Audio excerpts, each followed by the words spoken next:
ناظرین کہتے ہیں کہ پالیٹکس میری کچھ بھی ہو سکتا ہے، دوست دشمن اس میں کوئی نہیں ہوتا، مستقل دوست بھی نہیں ہوتا، مستقل دشمن بھی نہیں ہوتا۔ اور election commission of Pakistan NA 75 وہاں پہ مسلم لیگ نواز اور پاکستان تحریک انصاف دست و گریباں، شدید ترین الزامات، ایک دوسرے پہ فائرنگ ہو رہی ہے، بندے مر رہے ہیں۔ لیکن بالکل اس کے اپوزٹ اگر آپ پنجاب میں چلے جائیں، سینٹ کا الیکشن ہے، ایک سیاسی جنگ چل رہی ہے، وہاں پہ کیا ہوا؟ پنجاب میں یعنی کہ جس کسی کے وہم و گمان میں بھی نہیں تھا، پنجاب میں تمام کے تمام 11 سینیٹر بلا مقابلہ منتخب ہو گئے۔ اور ایڈجسٹمنٹ کس کے درمیان ہوئی؟ مفاہمت کس کے درمیان ہوئی؟ پاکستان تحریک انصاف اور مسلم لیگ نواز کے درمیان، دو بڑی جماعتوں کے درمیان، اور دونوں نے فیصلہ کیا اور اس میں اہم ترین کردار ادا کیا پاکستان مسلم لیگ کاف، چودھری پرویز الہی صاحب نے اور چودھری شجاعت صاحب نے۔ 11 سینیٹر بلا مقابلہ منتخب ہو گئے۔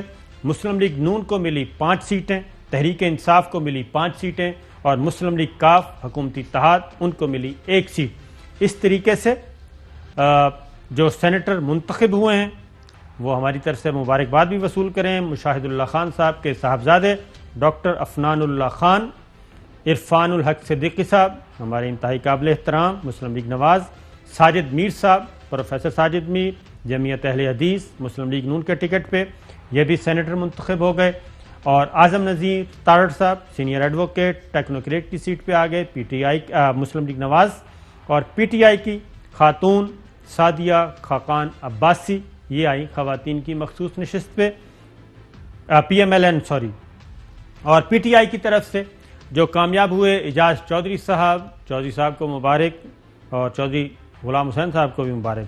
اون عباس صاحب MD بیت المال اسلام آباد میں تھے، اب وہ سینیٹر منتخب ہو گئے ہیں۔ سیف اللہ نیازی صاحب ان کو بھی ان کا حق مل گیا، اور بہت بہت مبارکباد کیونکہ وہ بوجہ کافی عرصے سے آؤٹ تھے۔ اور barrister Ali Zafar senior advocate again, اور SM ظفر صاحب کے صاحبزادے SM ظفر صاحب ایوب خان صاحب کے زمانے میں کیبنٹ میں رہ چکے ہیں، نوجوان ترین وزیر کہلاتے تھے جی۔ اور ڈاکٹر زرقا تیمور PTI خواتین کی نشست پر، اور کامل علی آغا پاکستان مسلم لیگ کاف، ان کو بھی بہت بہت مبارکباد۔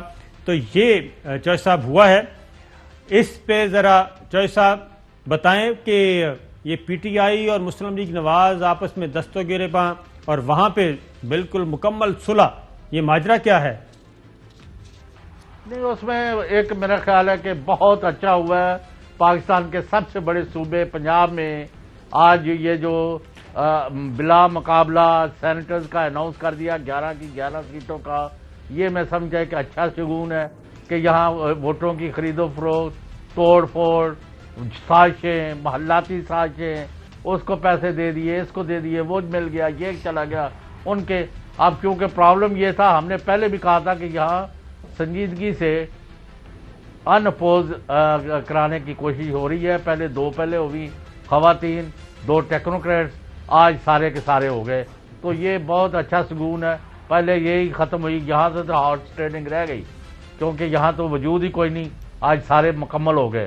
وجہ یہ تھی کہ 3 ہی بنتی تھی نون لیگ کی، ان کو 3 مل گئی، 4 بنتی تھی PTI اور ان کے اتحادیوں کے، ان کو 4 مل گئی، تو یہ تو ہو گیا جنرل سیٹس کا۔ اور جو دوسری تھی ٹیکنوکریٹس کی 1 بنتی تھی اسٹرینتھ کے اعتبار سے، تو یہ ایک طرح کا اس لیے اچھا میسج ہے کہ یہاں کروڑوں اربوں خربوں کی باتیں نہیں ہوئی، سیدھا پارٹی نے جس کو بھی ٹکٹ دیا وہ کامیابی سے ہمکنار ہو کے آج سینٹ میں پہنچ گیا ہے، سینیٹر ہو گیا ہے۔ تو ان میں بڑے اچھے چہرے اور نام ہیں۔ میں ایک نام ضرور کہوں گا، اعجاز چودھری۔ جب یہ PTI کی گورنمنٹ آئی تو میں نے خان صاحب سے کہا کہ بھئی کس کو آدمی کے پارٹی میں ایکٹیو کریں آپ دوبارہ، تو انہوں نے کہا کس کا؟ تو میں نے کہا اعجاز چودھری، تو انہوں نے کہا ہاں یہ ادھر آدمی ہے۔ تو اور یہ میرا اپنا بھی تجربہ ہے۔ بالکل ٹھیک ہے چوہے صاحب۔ Fly with PIA and save gold. Register now. Scan QR code and register yourself to get gold and loyalty benefits. Powered by ARY Sahulat Wallet.